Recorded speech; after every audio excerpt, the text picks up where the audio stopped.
Hi friends, ഇന്നൊരു variety ചമ്മന്തിയാണേ.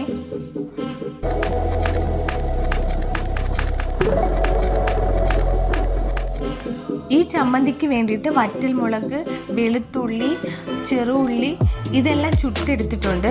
പിന്നെ തേങ്ങ അരമുറിയാണ് ഞാൻ ഇതിനു വേണ്ടി എടുത്തിട്ടുള്ളത്. ചുട്ടെടുത്ത വെളുത്തുള്ളിയും വറ്റൽമുളകും ചെറുള്ളിയെല്ലാം ഞാൻ ക്ലീൻ ചെയ്തെടുക്കുന്നുണ്ട്.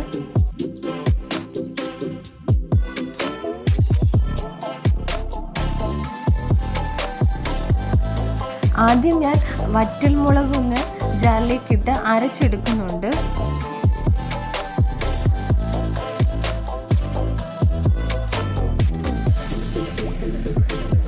ഈ ഒരു പരുവത്തിൽ അരച്ചെടുത്തതിന് ശേഷം ഞാൻ അതിലേക്ക് തേങ്ങയും വെളുത്തുള്ളിയും ഉള്ളിയും കുറച്ച് പുളിയും പിന്നെ ആവശ്യത്തിനനുസരിച്ച് ഉപ്പും ചേർത്ത് കൊടുക്കുന്നുണ്ട്.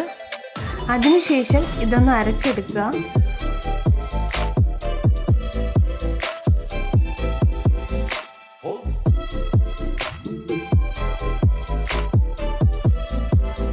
ഇത്ര മതി നമ്മുടെ ടേസ്റ്റി ആയിട്ടുള്ള ചമ്മന്തി ഉണ്ടാക്കാൻ.